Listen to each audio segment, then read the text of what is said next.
City post live देख रहे हैं आप। मैं हूं आपके साथ स्नेहा भारती।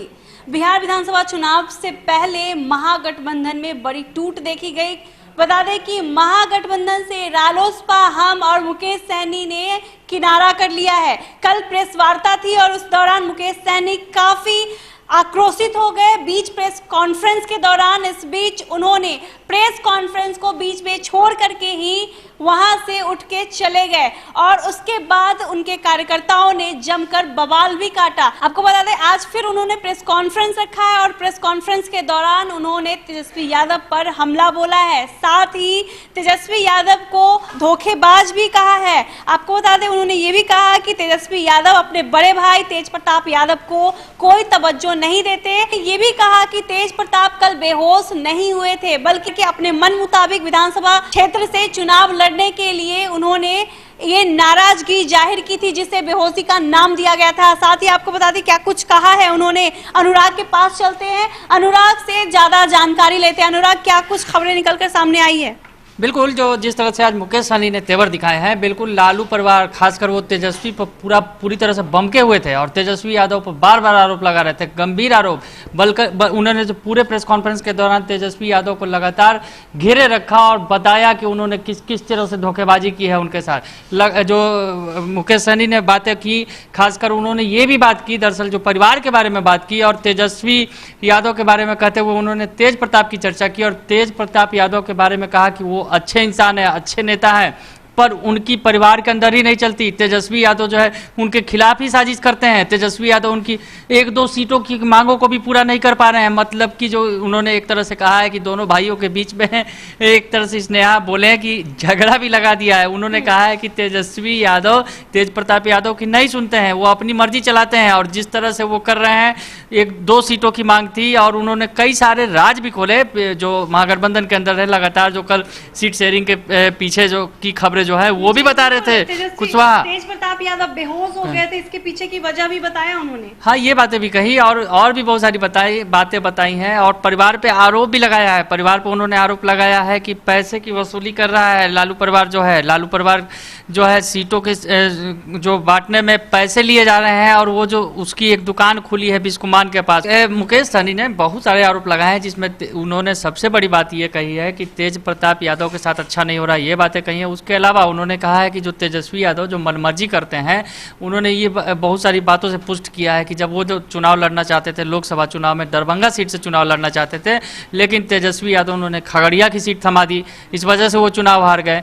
और भी जो उन्होंने कहा है कि लोकसभा चुनाव से लेकर जो तमाम चुनाव हुए उसमें उनकी बात नहीं सुनी गई। हर जगह उन्होंने उनके साथ अपने खुद को बड़ा भाई, जो दरअसल उन्होंने कहा कि तेजस्वी उन्हें बड़ा भाई कहते थे और बड़ा भाई मानते हुए वो छोटे भाई की मदद कर रहे थे, पर छोटे भाई ने उनके पीठ में छुरा भोग दिया, खंजर भोग दिया। कल उन्होंने पीसी में ही ये बातें कह दी थी, सबके सामने ही कह दी थी कि मेरे पीठ में खंजर भोगा गया है इसलिए मैं महागठबंधन छोड़ रहा हूं।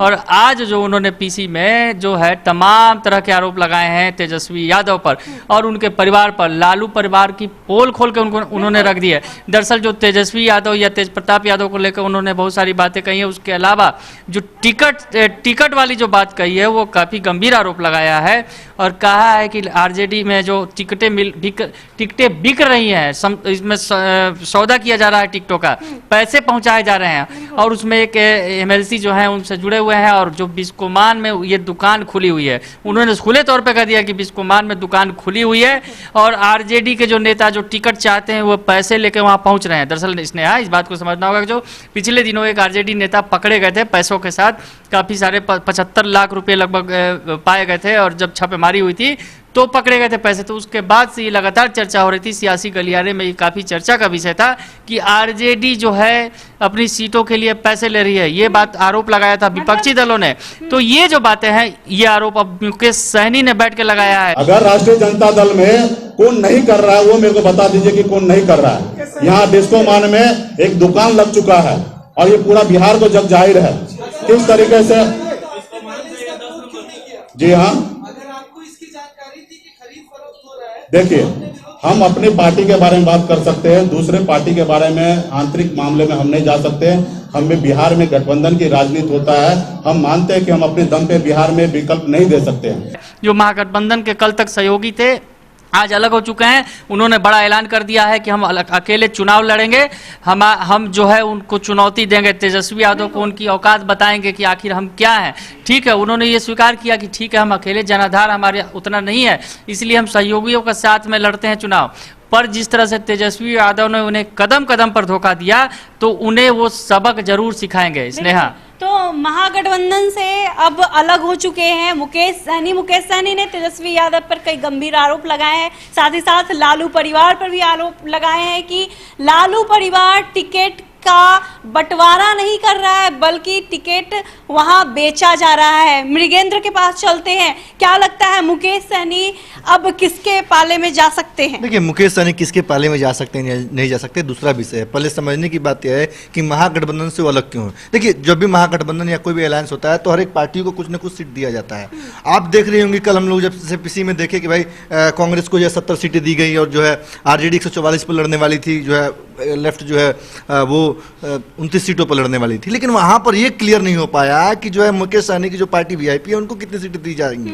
इसके बाद जो स्टैंड क्लियर कर दिए कि भाई हमारे साथ धोखा हुआ है, क्योंकि जब आप कोई भी प्रेस कॉन्फ्रेंस करती हैं, एनडीए का हो या महागठबंधन का हो, तो कम से कम वहां पर सीटों का सीट क्लियर होना चाहिए कि भाई आपको कितनी सीट मिल रहा है, आपके साथ हम समझौता करेंगे, सीटों पर समझौता करेंगे। तो मुझे लगता है कि यही सोच करके मुकेश सहनी वहां से वॉकआउट कर गए कि उनको लगा कि आज ये कह रहे हैं कल पलट जाए बात से, फिर हमारी पार्टी धरी की धरी रह जाएगी। और अभी जो है एनडीए में भी रस्सा पेशी चल रहा है। तो ऐसा हो सकता है कि यहाँ से अगर हम निकलते हैं, हमारे पास एक वोट बैंक है, उसको लेकर के पार्टी कंसिडर करें तो हम एनडीए का भी साथ ले सकते हैं। मृगेंद्र रोकना चाहेंगे, पप्पू यादव से भी बातचीत हो रही है मुकेश सहनी की, तो आपको क्या लगता है कि रालोसपा, पप्पू यादव, मुकेश सहनी एक साथ आ सकते हैं? जब तक कोई फिगर नहीं दिखता है तब तक हम ये नहीं कह सकते कि कौन सी पार्टी किसके साथ गठबंधन करेगी, क्योंकि कोई पार्टी अभी महागठबंधन में है, कल जो है एनडीए में चली जाएगी, परसों किसी और पार्टी के साथ, किसी थर्ड फ्रंट के साथ चली जाएगी।